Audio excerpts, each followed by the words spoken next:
Good afternoon, all of you.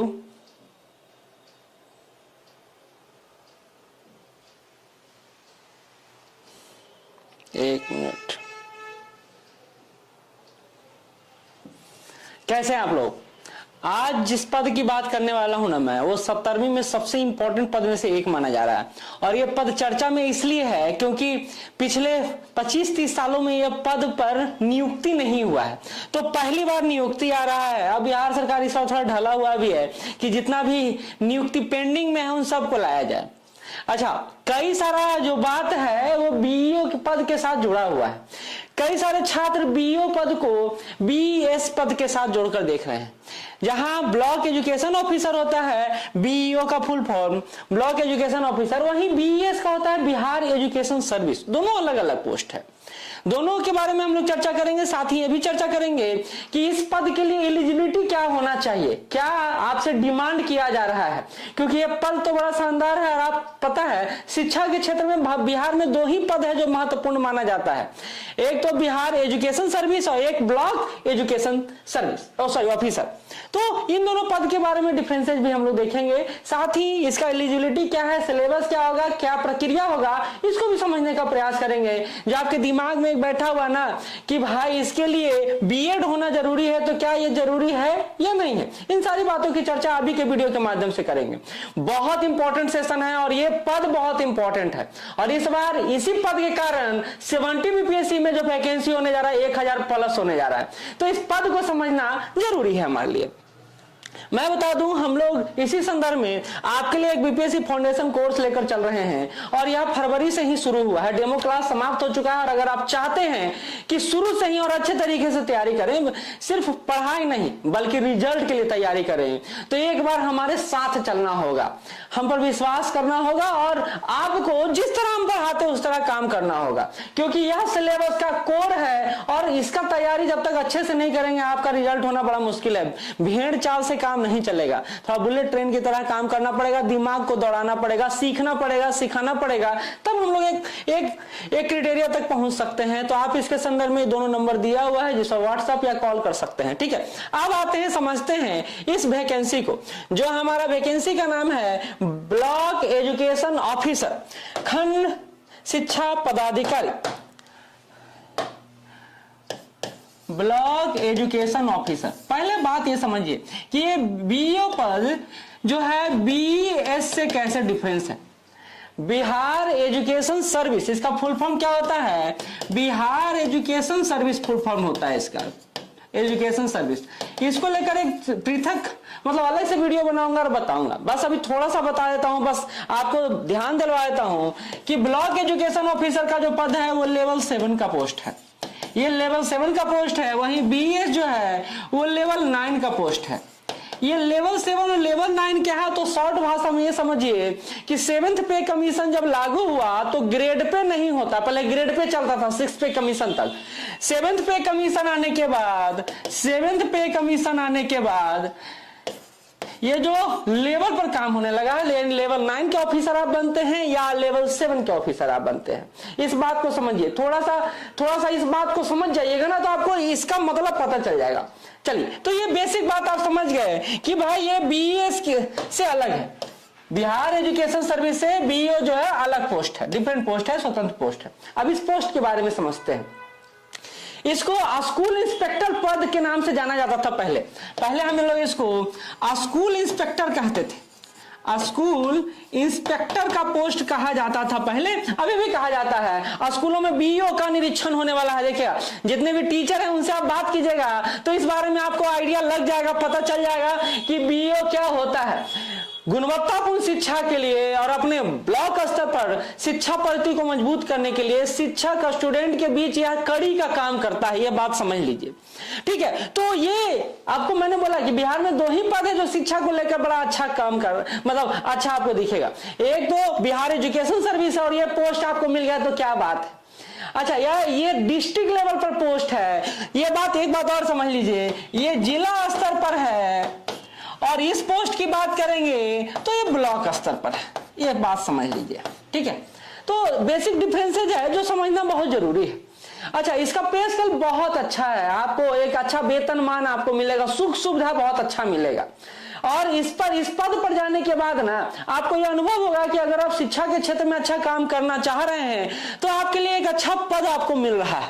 तो आप इस पद को साथ न्याय तब कर पाइएगा जब आप शुरू से ही इसके तैयारी में लगे रहिएगा। नहीं तो 70वीं हाथ से निकला ना तो ऐसा वैकेंसी आपको पता नहीं कब आगे और मिलेगा, क्योंकि इलेक्शन इसके बाद विधानसभा का 2025 में है, जो पहले ही हो जाना है, क्योंकि अगले साल भी एग्जाम आपका 30 सितंबर को ही होगा, यानी 2025 में भी 30 सितंबर को होगा। तो उसके पहले आपको ये तैयार हो जाना है। अब आता है कि इसका नोटिफिकेशन कैसे आएगा और कब आएगा। तो बात कर लेते हैं बीओ पद के, थोड़ा सा मोटा कर लेता हूं पेन। बीओ का नोटिफिकेशन आने का कब उम्मीद है, नोटिफिकेशन की बात कर लेता हूं। तो ये बात समझिए, ब्लॉक एजुकेशन ऑफिसर इस बार जो आ रहा है वो 70th बीपीएससी को नोटिफिकेशन के साथ आ रहा है, यानी 70वीं बीपीएससी के नोटिफिकेशन में ही ऐड ऑन किया जाएगा। तो आपके दिमाग में खलबली मच सकता है कि सर पहले तो बीएसएससी से होता था। तो बिल्कुल सही है, पहले इसका जो आप चयन होता था बीएसएससी से होता था, लेकिन अब बीपीएससी के द्वारा होगा, बीपीएससी के द्वारा होगा। तो 70वीं बीपीएससी में यह सीट जुड़कर आ रहा है। तो 70वीं बीपीएससी सीसीसी एग्जाम जो होगा, सिविल सर्विसेज एग्जाम जो होगा, उसके द्वारा इसका आपका पद आएगा। एक बात और समझ लीजिए यहां पर कि बहुत सारे बच्चे बोल रहे हैं कि सर इसमें बीएड को लिया जाता था, बीएड को लिया जाता था। बिहार शिक्षा नियमावली 2014 के तहत यह विधान था, इस बात को बड़ा अच्छे समझिएगा, नियम था कि बीएड होल्डर ही ब्लॉक एजुकेशन ऑफिसर बनते हैं। लेकिन ब्लॉक एजुकेशन ऑफिसर को ट्रेनिंग पीरियड को आप देखिएगा ना, तो जो आपको बीएड में करना है वो कमोबेश वहां ट्रेनिंग पीरियड में भी वही काम करना होता है। तब बिहार शिक्षा नियमावली 2020 में संशोधन किया गया और संशोधन करने के बाद बोला गया कि भैया जो बीएड का डिग्री कल तक जरूरी था वो बीएड का डिग्री अब जरूरी नहीं है, अब जरूरी नहीं है, यानी बीएड होना आपके लिए कोई जरूरी नहीं है बीईओ बनने के लिए। बात समझ लीजिए, बड़ा प्यार से ध्यान से समझ लीजिए इस बात को। जितना अच्छे से इस बात को समझिएगा तो बीएड के छात्रों के लिए निराशा हो सकता है, लेकिन अच्छा बात क्या है ये भी सुन लीजिए कि इसके लिए आपको ग्रेजुएशन होना चाहिए, ग्रेजुएट होना चाहिए। तो आप अगर ग्रेजुएट हैं, 20 साल से ऊपर हैं, तो आप इस पद के लिए एलिजिबल हैं और ये पद आपके लिए एक अच्छा अवसर मुहैया करा सकता है।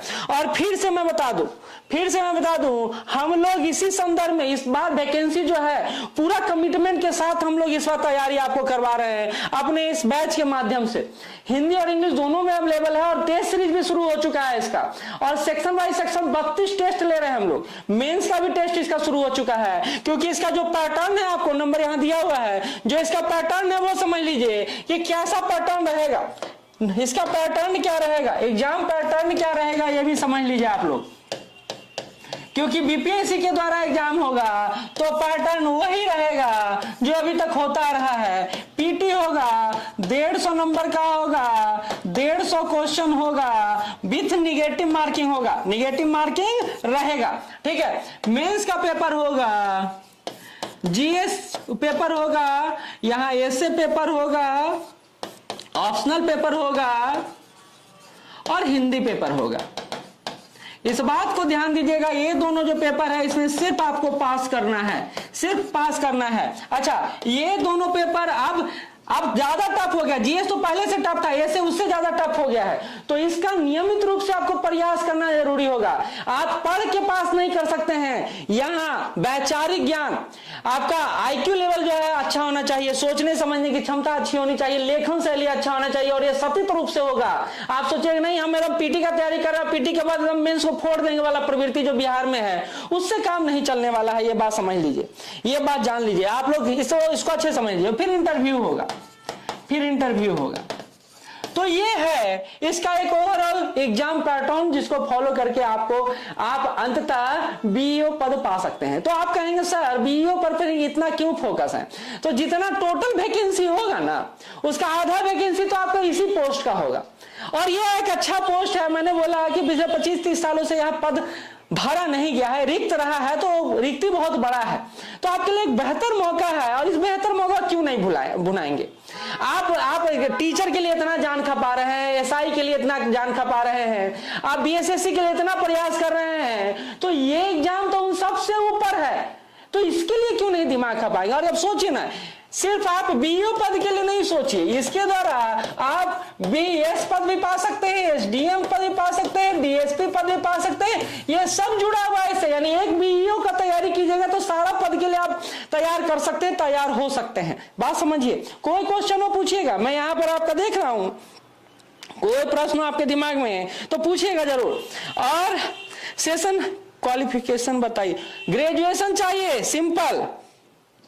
नहीं, कंबाइंड संयुक्त प्रतियोगिता परीक्षा होता है। अब 70 जो एग्जाम आपका होगा वो संयुक्त प्रतियोगिता परीक्षा होता है, तो संयुक्त में इसको भी शामिल किया जाएगा, संयुक्त में इसको भी शामिल किया जाएगा। ठीक है,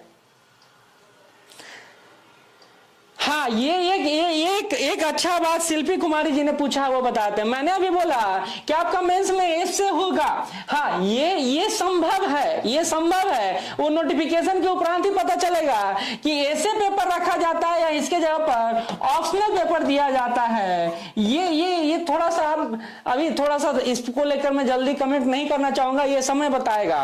क्योंकि देखिए सीडीपीओ का एग्जाम भी होता है, 17वीं में ही सीडीयू पे का भी आएगा, उसमें ऑप्शनल पेपर अलग से होता है। तो हर रिक्वायरमेंट के हिसाब से अलग अलग प्रक्रिया मेंस में बीपीएससी अपनाता है, तो ये हो सकता है, ये संभव है। डीआई में प्रॉब्लम है सर, तो डीआई अभी मत बनाइए, पीटी एग्जाम दे लीजिए, फिर डीआई प्रॉब्लम सॉल्व कीजिएगा, क्योंकि वो प्रैक्टिस का सेशन है। जितना ज्यादा प्रैक्टिस कीजिएगा उतना बेहतर होगा आपके लिए। वॉइस नहीं आ रहा? वॉइस तो आ रहा है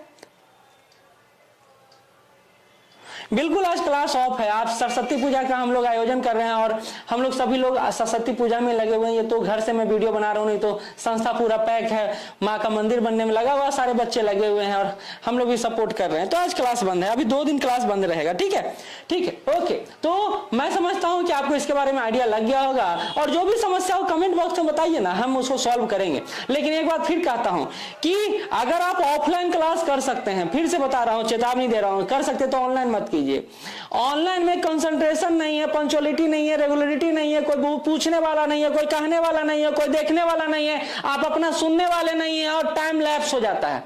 ऑफलाइन में कम से कम हम लोग आपको बांध के तो रखते हैं, पीट के तो रखते हैं, डांट के तो रखते हैं।